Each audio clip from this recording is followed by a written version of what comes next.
Bismillah, Assalamualaikum warahmatullahi wabarakatuh. Perkenalkan, nama saya Emahivan Alasfa. Saya berasal dari KPI kelas 2B. Dalam kesempatan kali ini, saya akan membahas suatu topik dalam kajian etika dan filsafat komunikasi, yaitu teori-teori pengalaman dan interpretasi. Dalam pembahasan kali ini, saya akan menguraikan 3 poin utama. Yang pertama, apa eh, apa makna dari pengalaman interpretasi? Lalu yang kedua, apa pentingnya memahami kedua konsep ini? Serta yang ketiga, apa contoh konkretnya dalam kehidupan. Kita lanjut ke pembahasan berikutnya, yaitu eh, definisi asal kata, dan istilah dari pengalaman interpretasi. Di sini saya akan bacakan definisi pengalaman terlebih dahulu, dimulai dari asal kata, lalu dilanjut dengan istilahnya. Pengalaman. Menurut Kamus Besar Bahasa Indonesia, kata pengalaman berasal dari kata dasar alam yang mendapat ibuhan peng dan an. Secara etimologis, pengalaman berarti sesuatu yang pernah dialami, dijalani, atau dirasakan seseorang dalam kehidupannya. Lalu, di sini ada definisi istilah. Saya akan membagi jadi tiga definisi yang secara berbeda. Yaitu yang pertama, menurut Al-Wasilah tahun 2018, dalam filsafat bahasa dan pendidikan, pengalaman adalah keseluruhan peristiwa yang dialami individu melalui interaksi langsung dengan lingkungan yang terekam dalam kesadaran dan membentuk pengetahuan subjektif. Lalu yang kedua, menurut Mulyana tahun 2019, dalam metodologi penelitian kualitatif, pengalaman adalah konstruksi subjektif yang terbentuk dan dari interaksi seseorang dengan realitas di sekitarnya, yang kemudian dikmanai berdasarkan skema kognitif yang dimilikinya. Lalu yang berikutnya yang ketiga, menurut Picker, A dan Zubair A.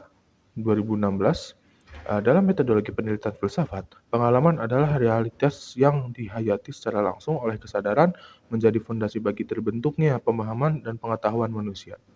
Lalu saya akan lanjut ke definisi asal kata dari istilah interpretasi.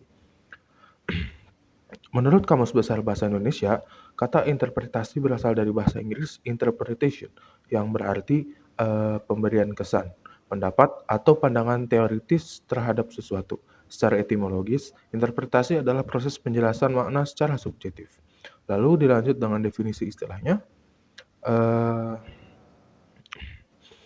Menurut DWJ tahun 2018, dalam Experience and Education, interpretasi adalah proses refleksi aktif yang mengubah pengalaman mentah menjadi pengetahuan bermakna melalui analisis dan evaluasi. Menurut Gadamer tahun 2019, dalam Truth and Method, interpretasi adalah upaya memahami makna di balik teks atau fenomena dengan menyadari bahwa pemahaman selalu dipengaruhi oleh cakrawala historis dan tradisi penafsir. Lalu yang terakhir, menurut Dilthey tahun 2017, dalam The Formation of the Historical World in the Human Sciences, interpretasi adalah proses memahami makna dari ekspresi kehidupan yang terwujud dalam tindakan, teks, dan karya manusia dengan menghubungkannya dalam konteks historis.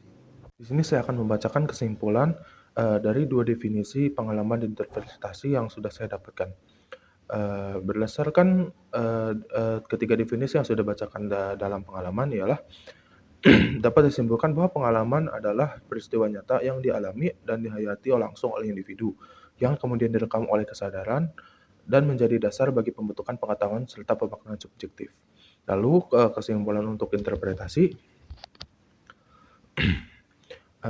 dapat disimpulkan bahwa interpretasi adalah proses aktif, reflektif, dan kontekstual dalam memberikan makna terhadap pengalaman teks dan fenomena yang dipengaruhi oleh latar belakang historis, budaya, dan kognitif penafsir. Kemudian kita lanjut ke pembahasan berikutnya, yaitu pendapat-pendapat para ahli mengenai pengalaman dan interpretasi. Di sini masing-masing saya akan bagikan menjadi 5 pendapat ahli yang berbeda-beda, 5 pendapat dari pengalaman dan 5 pendapat dari interpretasi. Nomor 1. Pertama saya akan membacakan pendapat para ahli tentang pengalaman terlebih dahulu. Nomor 1, John Dewey. Pengalaman adalah interaksi organik antara manusia dan lingkungannya. Pengalaman yang bermakna adalah pengalaman yang disertai refleksi dan pemikiran, bukan sekedar peristiwa pasif. DWJ tahun 2018, Experience and Education. Lalu yang kedua, Edmund Husserl. Pengalaman adalah kesadaran yang selalu mengarah pada sesuatu. Setiap pengalaman adalah pengalaman tentang sesuatu, dan tugas fenomenologi adalah menangkap esensi pengalaman tersebut. Al-Wasilah Aceh tahun 2018, Filsafat Bahasa dan Pendidikan. Lalu yang ketiga, William James, pengalaman adalah aliran kesadaran yang terus mengalir tanpa henti. Pengalaman tidak terputus-putus, melainkan merupakan kontinum yang saling berhubungan, Widya Sinti tahun 2018, konsep pemikiran filsafat Muhammad Iqbal. Filsafati Muhammad Iqbal, Jurnal Filsafat UGM 481. Nomor 4. Maurice Merleau-Ponty. Pengalaman adalah pengalaman tubuh yang hidup. Tubuh bukan sekadar objek, tetapi subjek yang mengalami dunia secara langsung dan membentuk dasar bagi segala pemaknaan. Taufikin tahun 2018, Hermeneutic of Pesantren, Gadamer's Perspective, Southeast Asian Journal of Islamic Education. Lalu yang kelima, David Kolb. Pengalaman adalah inti dari proses belajar. Dalam teori belajar eksperimental, pengalaman konkret menjadi titik awal siklus belajar yang dilanjutkan dengan refleksi, konseptualisasi, dan eksperimentasi aktif. Kolb tahun 2015, Experiential Learning. Kesimpulan saya tentang pengalaman menurut para ahli ialah dari kelima ahli tersebut, dapat disimpulkan bahwa pengalaman bukan sekedar peristiwa yang terjadi pada diri seseorang, tetapi merupakan proses aktif di mana individu berinteraksi dengan dunia melalui kesadaran dan tubuhnya. Pengalaman menjadi bermakna ketika diikuti refleksi dan menjadi fondasi bagi pembelajaran serta pemahaman. Selanjutnya, saya akan membacakan pendapat para ahli mengenai interpretasi. Nomor 1, Hans Georg Gadamer. Interpretasi tidak pernah netral. Ia selalu dipengaruhi oleh cakrawala pemahaman yang dibentuk oleh sejarah, tradisi, dan prasangka yang produktif. Gadamer, H.G. tahun 2019, Truth and Method. Nomor 2, Wilhelm Dilthey. Interpretasi adalah metode utama ilmu-ilmu humaniora untuk memahami kehidupan jiwa yang terungkap dalam ekspresi-ekspresi historis. Tujuannya adalah menangkap makna subjektif di balik tindakan manusia. Dilthey W. tahun 2017, The Formation of the Historical World. Yang ketiga, Clifford Geertz. Interpretasi adalah upaya menebak makna di balik tindakan dan pengalaman manusia yang terkait dengan konteks budayanya. Tugas peneliti budaya adalah membaca makna seperti membaca teks. Mulyana D. tahun 2019, Metodologi Penelitian Kualitatif. Yang keempat, Paul Ricoeur. Interpretasi adalah proses memahami makna melalui teks.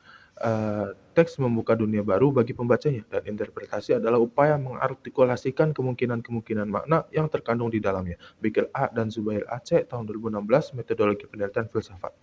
Lalu yang kelima, Roland Barthes. Interpretasi adalah pembacaan tanda. Dalam pandangannya, makna tidak tunggal. Setiap teks memiliki banyak lapisan makna dan pembaca berperan aktif dalam memproduksi makna melalui interpretasi. Kusuma W. tahun 2024, Interpretasi Estetika dalam Seni Rupaya Kontemporer, Jurnal Seni dan Budaya. Kesimpulan yang dapat saya ambil dari pendapat para ahli di atas ialah bahwa interpretasi adalah proses aktif, kontekstual, dan produktif dalam memahami makna. Interpretasi tidak sekadar menemukan makna yang sudah ada, tetapi juga menciptakan makna melalui dialog antara penafsir, teks atau fenomena, dan konteks historis budaya yang melingkupinya. Kemudian kita masuk ke pembahasan selanjutnya, apa pentingnya? Di sini saya akan membacakan uraian saya tentang setelah memahami teori-teori pengalaman dan interpretasi yang memiliki urgensi yang sangat tinggi, setidaknya dalam 3 hal ini. Yang pertama, dalam konteks akademik dan penelitian. Setiap peneliti, terutama di bidang ilmu sosial dan humaniora, bekerja dengan data yang berasal dari pengalaman subjek penelitian. Tanpa pemahaman yang memadai tentang bagaimana interpretasi bekerja, seorang peneliti dapat salah menangkap makna dari data yang diperoleh. Sebagaimana dikatakan oleh Geertz, tugas peneliti adalah melakukan thick description, deskripsi yang tidak hanya mencatat apa yang terjadi, tetapi juga menangkap lapisan-lapisan makna di baliknya. Lalu kemudian, yang kedua, dalam kehidupan sehari-hari. Setiap hari kita mengalami berbagai peristiwa, namun makna dari peristiwa tersebut tidak datang dengan sendirinya. Dua orang yang mengalami kejadian yang persis sama dapat menginterpretasikannya secara berbeda. Satu orang mungkin melihat kegagalan sebagai akhir segalanya, sementara yang lain melihatnya sebagai pelajaran berharga. Pemahaman tentang proses interpretasi membantu kita untuk lebih sadar bahwa makna tidak bersifat objektif, melainkan ikut kita ciptakan.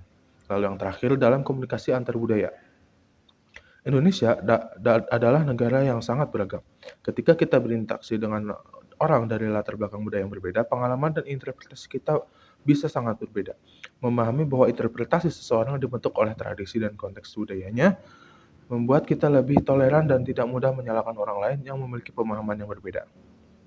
Memberikan dua contoh simpel, yaitu yang pertama dalam pembelajaran di kelas.